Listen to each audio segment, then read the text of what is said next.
El tema que me pidieron tratar el día de hoy es el de efectos secundarios y complicaciones en los medicamentos. Como clasificación tenemos estos grupos de los que ya escuchamos: parasimpático-miméticos, beta-bloqueadores selectivos, alfa-agonistas, inhibidores de la anhidrasa de carbono tópicos y sistémicos, y los análogos de las prostaglandinas. Entre los parasimpático-miméticos mióticos tenemos en México ya nada más uno, la pilocarpina, y nada más al 2%. Existió hace años hasta el 8% y la verdad es que se ha ido reduciendo. Esto es lo que existe en otras partes del mundo. Aquí nada más manejamos el clorhidrato de pilocarpina. De estos, las contraindicaciones y precauciones son básicamente ardor, prurito, visión borrosa, congestión conjuntival, muy importantemente miopización y dolor en la región ciliar. Entonces tenemos estos pacientes que se quejan cuando le damos la pilocarpina que les duele la ceja. Es curioso, pero ahí es el dolor, ahí es la molestia importante. También vamos a tener una miosis muy importante y esto va a dar una miopización. En gente mayor realmente es muy poco importante, pero en un joven como ustedes, la miopización puede ser de 2-3 dioptrías. Entonces una gente que está viendo 20-20 se pone una gota, dentro de una hora va a estar viendo probablemente 20-80 o 20-100, lo cual es un gran desastre. También puede haber esta miopización que no se corrige con lentes, o la corregimos con un lente, pero dentro de una hora ya es distinto, dentro de 2 horas es diferente, entonces no podemos hacer uso de ellos. Yo diría que la pilocarpina, aparte del glaucoma agudo, tiene algunas indicaciones especiales, tal vez en los pacientes mayores que están operados de catarata, en los cuales ya no vamos a miopizarlos, en que tienen la pupila media y que probablemente les podamos dar un auxilio importante de presión, en donde ya no vamos a tener mayor trastorno. Como contraindicaciones, que decíamos, produce congestión del cuerpo ciliar y ruptura de la barrera hematoacuosa, y se debe evitar en glaucomas con uveitis y glaucomas neovasculares. Como ven, puede producir sinequias posteriores. Estos pacientes deben dilatarse de tiempo en tiempo. Un paciente que está bajo pilocarpina, de tiempo en tiempo hay que pedirle que se ponga un midriático o hacerlo nosotros mismos. Y desde luego, como decíamos, engruesa el cristalino por una contracción del cuerpo ciliar y reduce también la cámara anterior. Aquí vemos una cámara anterior muy estrecha. Y también, como contraindicaciones, ya lo escuchábamos, puede producir asma, puede producir colecistitis y está contraindicado cuando hay asma. Cuando hay una colecistitis puede contraer la vesícula y producir dolor. Cuando hay problemas renales o en una degeneración como esta, en la cual es fácil que se produzca un agujero, o cuando ya inclusive tenemos unos agujeros en formación o formados en los cuales la tracción del cuerpo ciliar puede hacer que se abra y producir un despegamiento de retina. A mí en lo particular no me tocó nunca ver un despegamiento de retina con pilocarpina, pero sí con yoduro de fosfolina, que era todavía más enérgico, miótico. Entonces, de que puede producir, sí se puede producir. En cuanto a los beta bloqueadores, los puse junto los selectivos y los no selectivos, porque esto de que los selectivos, como el betaxolol, nada más actúan sobre unos receptores y no sobre los otros, es relativamente una cosa falsa.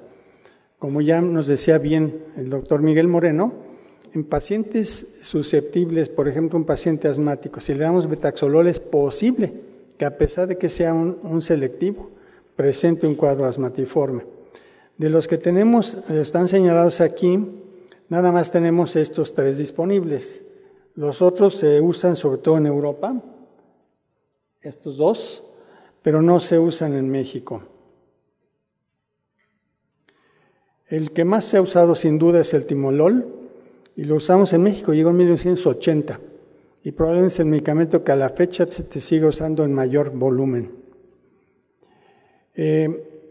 Como contraindicaciones y precauciones, generalmente es bien tolerado, puede producir queratitis punteada, ojo seco y rara vez alergias.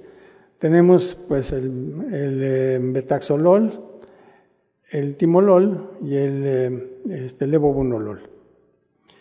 Como efectos sistémicos podemos ver básicamente el espasmo bronquial. Cuando tenemos un paciente asmático, vamos a ver cómo se nos va a reducir los bronquios, y la verdad es que tienen problemas muy severos, pacientes que no queremos que se presenten así. O podemos tener pacientes en los cuales si hay un bloqueo cardíaco, se va a producir una bradicardia, y posiblemente aquí, como pueden ver, no hay onda P. Entonces es un paciente que tiene un bloqueo, y si le damos un beta bloqueador se va a hacer peor, inclusive llegan a tener un bloqueo AB completo. Y ese paciente, la conducción llega un momento en que no se lleva a cabo y pueden tener pues problemas severos. La única ventaja de esto es que los pacientes no lo saben. ¿Quién sabe cuántos debamos por ahí nosotros que les haya pasado algo mayor y que ni siquiera nos enteramos? Desde luego también pueden tener depresión, fatiga o todavía peor, disfunción sexual. Es un tema que nunca preguntamos, quién sabe por qué, pero la realidad es que si lo interrogáramos un poquito nos enteraríamos que tienen disfunción sexual, muchos de los varones, y desde luego va a afectar a la familia y a la calidad de vida de estas personas. Respecto a los inhibidores de la anhidrasa carbónica, tenemos los de tipo sistémico y los de tipo local.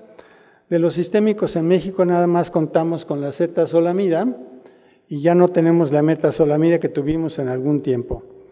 Y de los tópicos, la dorzolamida y la brinzolamida, con los cuales contamos hasta la fecha.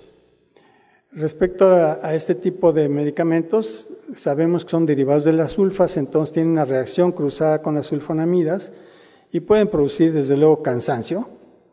Pueden producir parestesias, que es el efecto más común, adormecimientos de las manos, hormigueo, de las palmas de los pies, de la boca.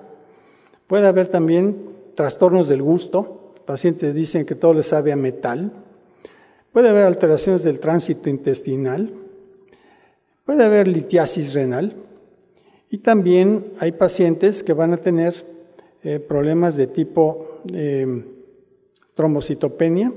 Son pacientes o agranulocitosis de plano.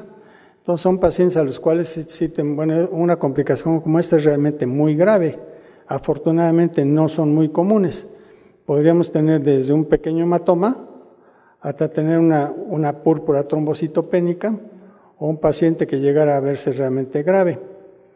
Como decíamos, afortunadamente pocas veces el paciente liga la gotita que se puso en el ojo con una complicación mayor.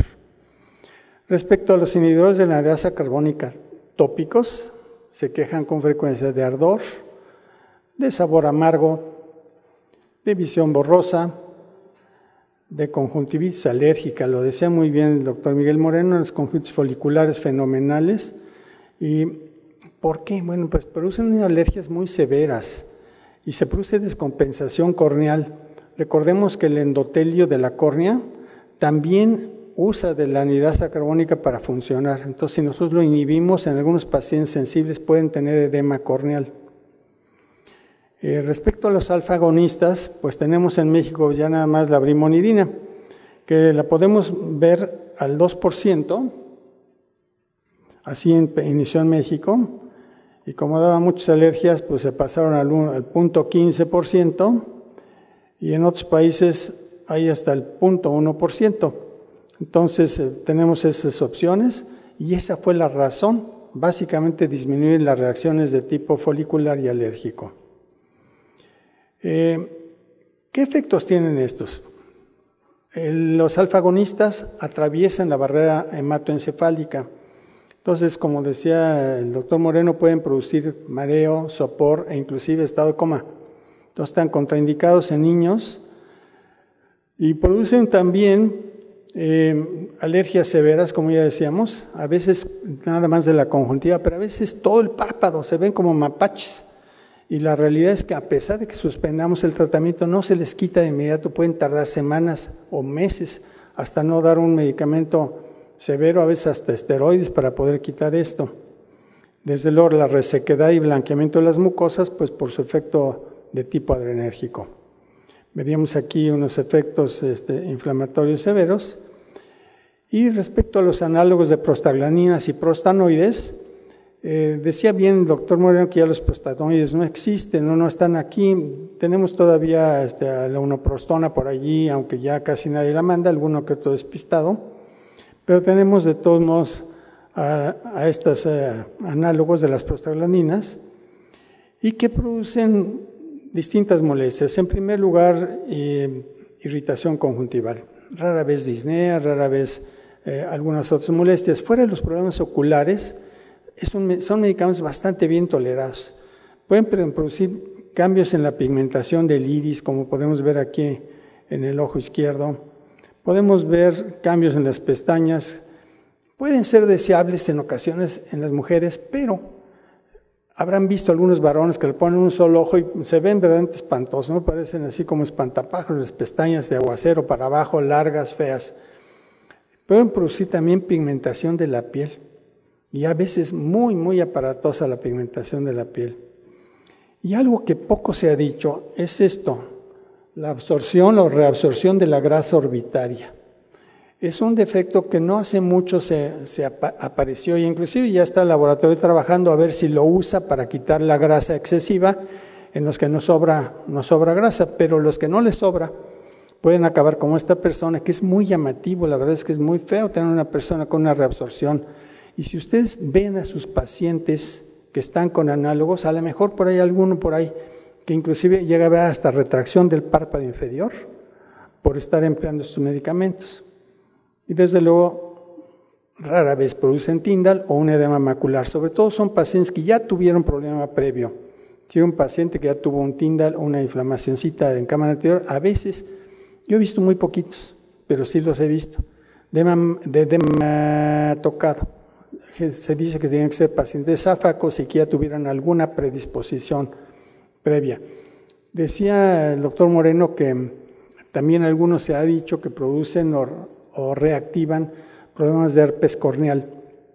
Hay una sola referencia con el latanoprost, pero hoy ustedes ya lo saben, los laboratorios van a poner en sus referencias todo lo que aparece y si además se le encajó la uña del dedo izquierdo, pues también la van a notar. Porque si algo le pasa, yo ya se los dije, y el responsable es un médico y usted que se lo tomó. Y pues es lo que les traía de este tema, les agradezco mucho.